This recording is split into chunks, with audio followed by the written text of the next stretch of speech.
Ladies and gentlemen, boys and girls, here we go. We're going to talk democracy. So there's a quote from Winston Churchill, the great British leader, who said something to the effect of democracy is the worst form of government other than any other form of government that's been tried.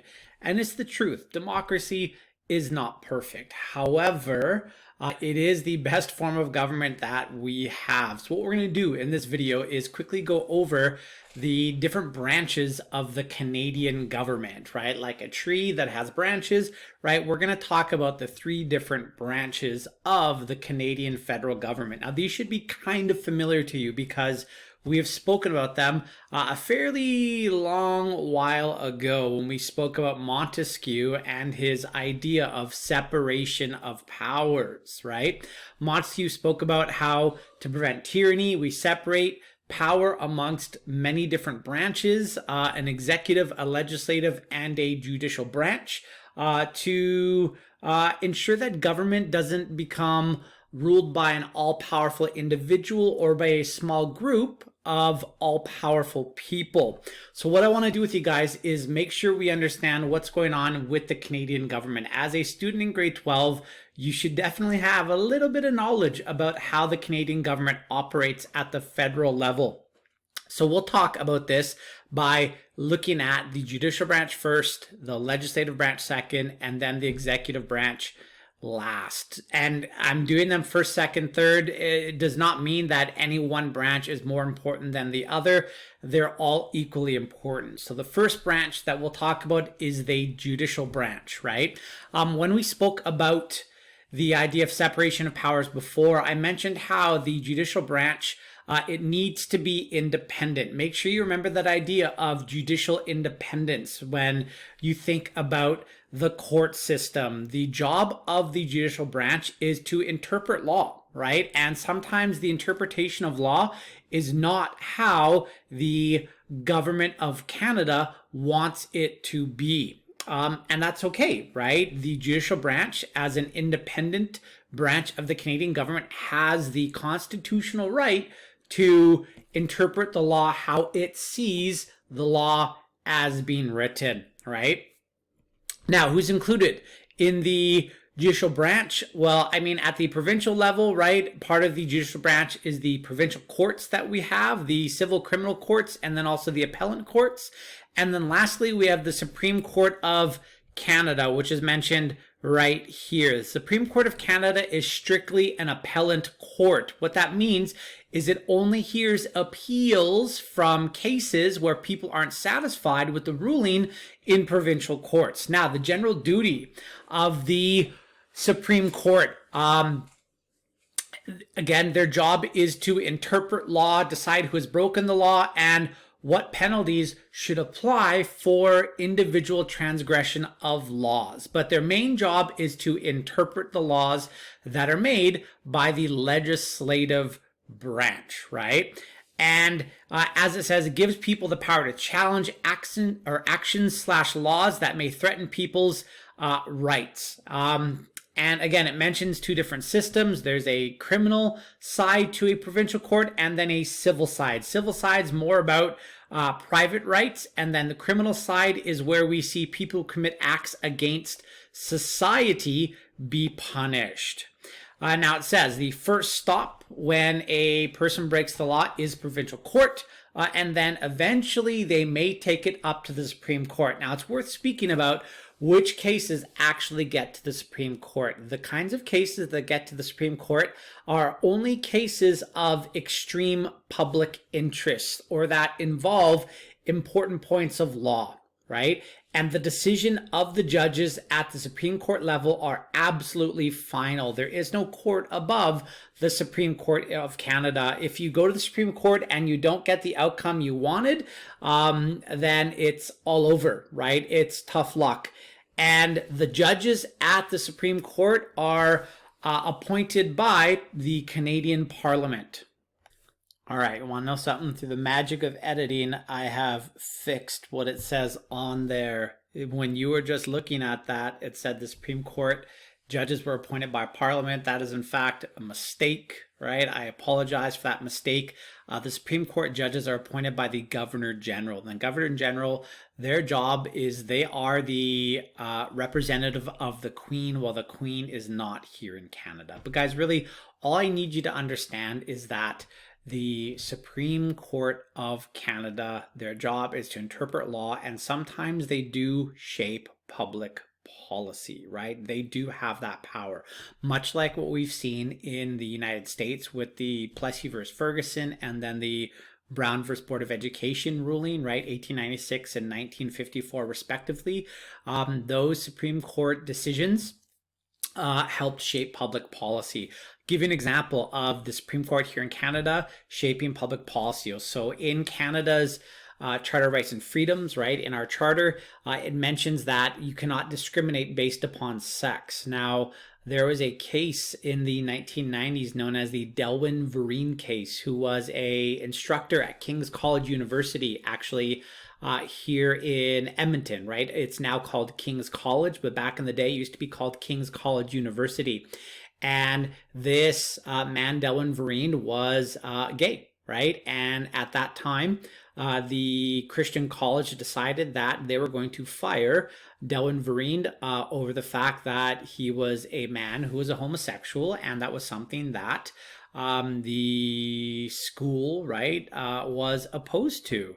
And they fired him, and then he appealed his firing, and the Alberta Court of Appeal basically said, sorry, we're not going to help you with this. We're not going to change the ruling. It went all the way up to the Supreme Court of Canada, and they actually ruled in favor of Delwyn-Vereen. And as a result, they said that his Canadian Charter of Rights and Freedoms right to protection under the law, as far as like sex, ethnicity, gender, all these things, was actually violated. Now the word sex in the Canadian Charter of Rights and Freedoms is understood to also mean sexual orientation. So now you can't discriminate against people based on their sexual orientation.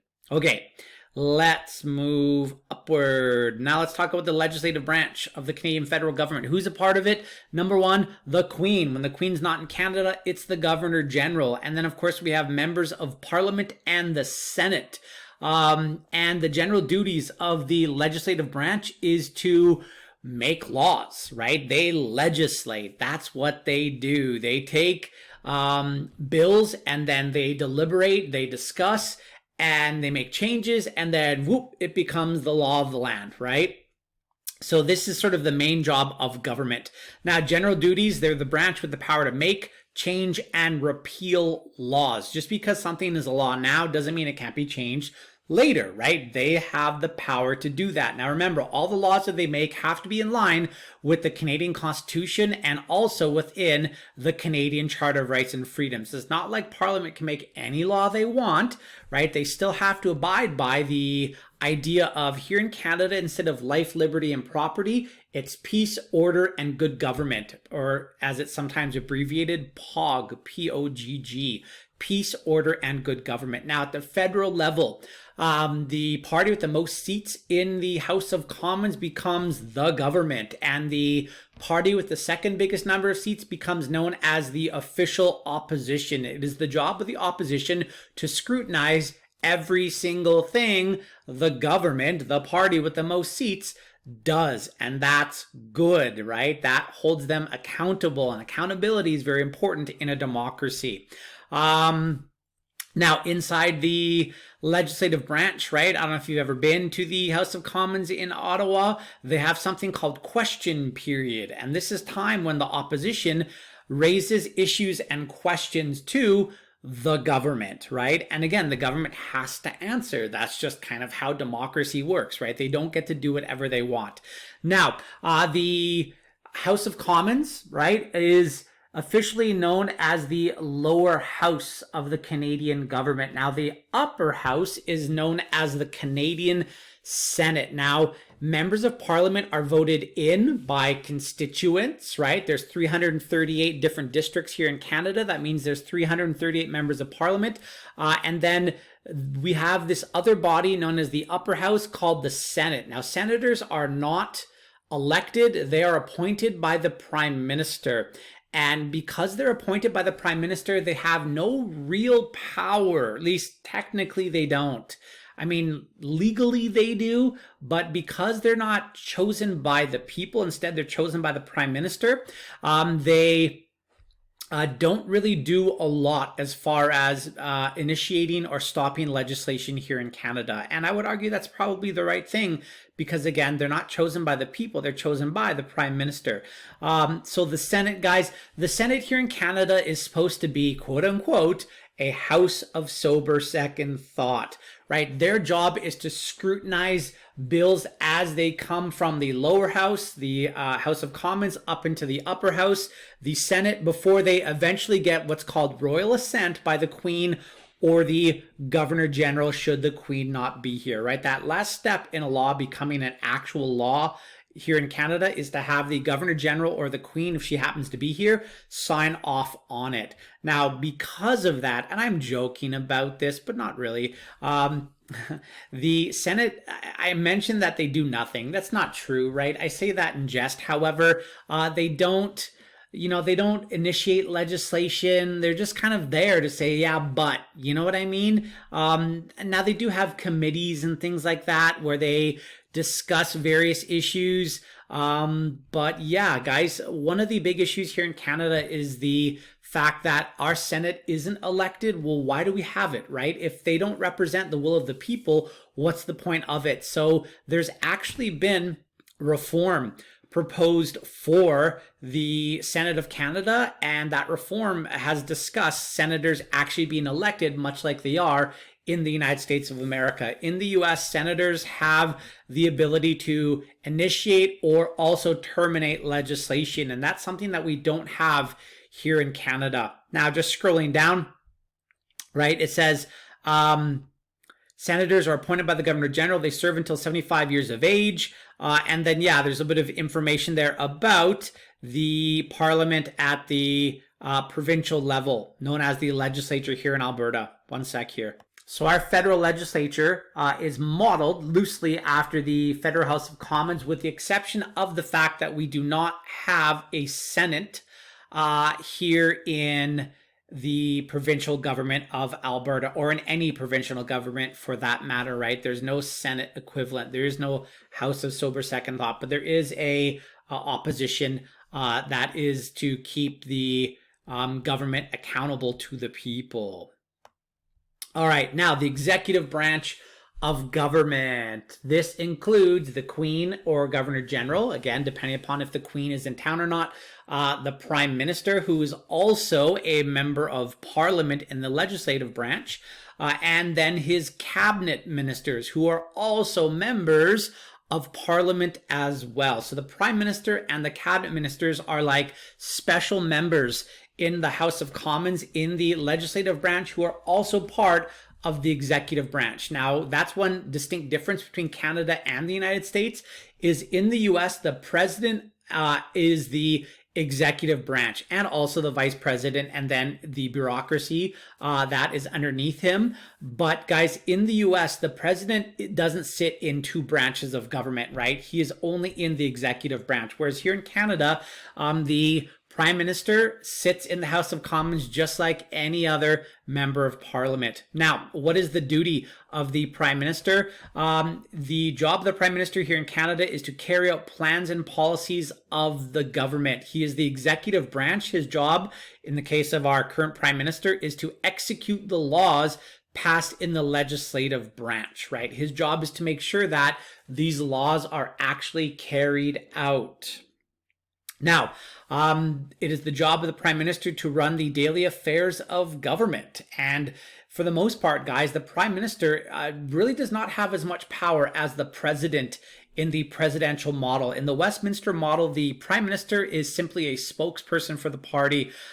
He's kind of a figurehead. I mean, he has more power than that, but definitely not as much power as the American president. And yeah, it describes the cabinet there, right? Each cabinet member is given a responsibility for one department, such as Health Canada, right? There's a cabinet minister who runs Health Canada, who oversees it. Defense, right? There's a defense minister. There is a minister of Indigenous Affairs, right? All the different federal government departments have a cabinet ministers whose job it is to see what's going on there. And yeah, the bureaucracy, also known as the public service, these are the employees of government that work in these ministerial departments, right? So if you're a person who works in the Department of Indigenous Affairs, you are then part of the bureaucracy or the public service. Once again, guys, at the provincial level, right, instead of a prime minister, we have a premier here in Alberta. His role is similar to that of the prime minister. We also, instead of a governor general, we have a lieutenant governor whose job it is to give Bill's royal assent should the Queen not be here in Canada. Now, the important part, guys, is this box right here in the middle.